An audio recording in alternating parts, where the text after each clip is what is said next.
এমন শ্রেণীর মহিলা বের হবে শেষ জামানায় যারা পোশাক পরেও নগ্ন থাকবে, তারা জান্নাতে যাবে না, জান্নাতের গন্ধ পাবে না। রাসূল বলেছেন, যখন দেখবে মেয়েরা ছেলেদের পোশাক পরছে আর ছেলেরা মেয়েদের পোশাক পরছে, তখন বুঝে নিবে এটা শেষ জামানা।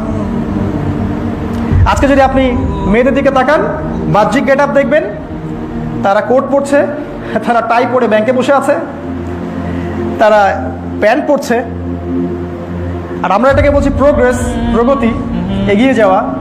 অপ্রতিরোধ্য গতিতে নারীরা এগিয়ে যাচ্ছে, তাই না? আজকে আমরা এগুলো বলছি। রাসূলুল্লাহ সাল্লাল্লাহু আলাইহি ওয়াসাল্লাম বলেছেন, যেসব মহিলা পুরুষের পোশাক পরে আর যেসব পুরুষ মহিলার পোশাক পরে, এদের উপরে আল্লাহ এবং তার রাসূলের লানত, অভিশাপ বর্ষিত হয়। তিনি বলেছেন, শেষ জামানায় মেয়েরা পুরুষের পোশাক পরবে আর পুরুষেরা নারীর পোশাক পরবে।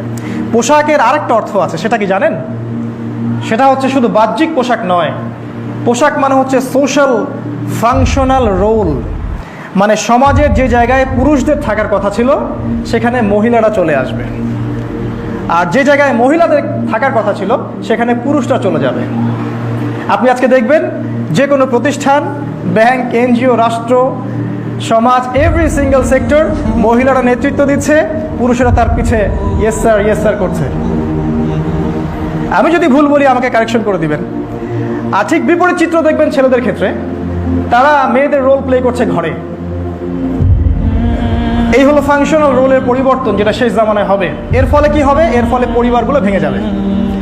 কারণ পার্ট টাইম মাদার কখনো সুস্থ সন্তান জন্ম দিতে পারে না, আর সেই সন্তান কখনো নেককার সালেহীন সন্তান হয়ে বেড়ে উঠতে পারে না। যে সন্তান মায়ের স্নেহ নিয়ে বড় হয়নি, ডে কেয়ার সেন্টারে বড় হয়েছে, ওই সন্তান যখন বড় হবে সে এই পিতামাতাকে ওল্ড এজ, ওই যে বৃদ্ধাশ্রম আছে, সেখানে পাঠিয়ে দিবে। আকিফা উনকে রং, ইকুয়াল প্রতিশোধ। যেই ছেলে আর মেয়েকে আজকে ডে কেয়ার সেন্টারে রাখা হচ্ছে এই প্রগতির নামে, চাকরি বাকরির নামে, ওই ছেলেগুলো যখন বড় হবে তখন এই পিতামাতাকে বৃদ্ধাশ্রমে পাঠিয়ে দিবে। এই হলো একটা শেষ জামানার বড় সাইন। আর ছেলেদের দিকে তাকান, দেখবেন ছেলেরা নাকের ফুল, কানের দুল পড়ছে, নাকের ফুল পড়ছে, হাতে বালা পড়ছে, চুল বড় বড় রাখছে, তাই না? মেয়েদের মতো পোশাক পরছে। সবচেয়ে বড় কথা হচ্ছে তারা মেয়েদের মতো চিন্তাও করছে। আজকে ছেলেদের মস্তিষ্ক মেয়েদের কাছে চলে গেছে, মেয়েদের মস্তিষ্ক ছেলেদের কাছে চলে গেছে। চিন্তা ভাবনার মধ্যে একটা মেয়েলি স্বভাব ছেলেদের, পুরুষত্বটা নাই। গলার ভয়েসটা পর্যন্ত মেয়েলি হয়ে গেছে। খেয়াল করে দেখবেন, এটা রাসূল সাল্লাল্লাহু আলাইহি ওয়াসাল্লাম 1400 বছর আগে বলে গেছেন যে পুরুষের জায়গায় মেয়েরা চলে আসবে, মেয়েদের জায়গায় পুরুষেরা চলে যাবে। তিনি আরও বলেছেন, এই কথাটা খুব ভালো করে শোনেন। আমি জানি না এখানে মা বোনরা আছেন কিনা। রাসূল সাল্লাল্লাহু আলাইহি ওয়াসাল্লাম বলেছেন, শেষ জামানায় দুই শ্রেণীর মানুষ বের হবে যাদেরকে আমি কখনো দেখিনি, আমি এখনো দেখিনি। মানে রাসূল সাল্লাল্লাহু আলাইহি ওয়াসাল্লামের সময় তারা ছিলেন না, শেষ জামানায় তারা আসবেন। তারা কারা? এক শ্রেণীর মানুষ হচ্ছে যাদের হাতে থাকবে লাঠি। তারা সব সময় নির্মমভাবে মানুষকে পিটাবে, নির্মমতার চূড়ান্ত পর্যায়ে চলে যাবে, মানুষকে মারতে মারতে। আজকে দেখছেন না কি হচ্ছে? ভেঙে বলার তো প্রয়োজন নাই। আজকে আবরারদের সংখ্যা তো দিন দিন বাড়ছে, তাই না? আর আরেক শ্রেণীর মানুষ হচ্ছে যাদেরকে আমি দেখিনি, তারা হচ্ছে এমন সব নারী যারা পোশাক পরেও নগ্ন থাকবে। তারা নিজেরাও পুরুষদেরকে আকৃষ্ট করবে আর তারা নিজেরাও পুরুষদের দিকে আকৃষ্ট হবে। এই দুই শ্রেণীর মানুষকে আমি এখনো দেখিনি, আমার পরে তারা আসবে। তাদের ফলাফল কি হবে?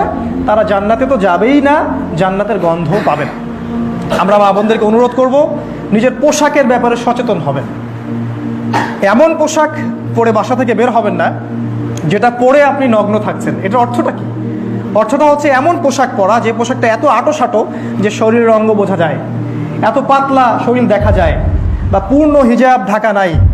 মেয়েদের যতটুকু খোলার তার বাইরে সব কিছুই লজ্জাস্থান। মেয়েদের হাঁটুও লজ্জাস্থান, মেয়েদের কোমরও লজ্জাস্থান।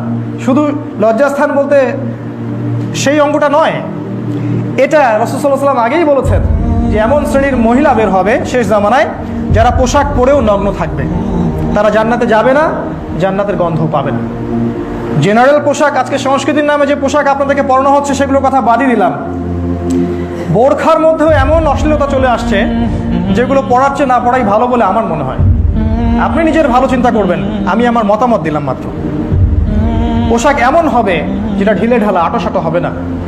এমন পাতলা হবে না যেটা বাইরে থেকে ভিতরের অঙ্গ দেখা যায়, এমন পোশাক হবে না যেটা মুশরিকদের সাথে সাদৃশ্যপূর্ণ, এমন পোশাক হবে না যেটা অত্যন্ত চাকচিক্যময়, যেটা দেখলে আকর্ষণ সৃষ্টি হয়। কারণ মেয়েরা আল্লাহর সবচেয়ে সুন্দর ক্রিয়েশন, ওদেরকে দেখলে ছেলেদের আকর্ষণ সৃষ্টি হবে। অতএব নিজের সম্মান রক্ষার চেষ্টা নিজেরা করবেন। আল্লাহ পাক আমাদের মা বোনদেরকে হেদায়েত দান করুন, আল্লাহুম্মা আমিন। তাদেরকে হাজেরা আলাইহিস সালামের মতো আল্লাহর পথে কবুল করে নিন, আল্লাহুম্মা আমিন।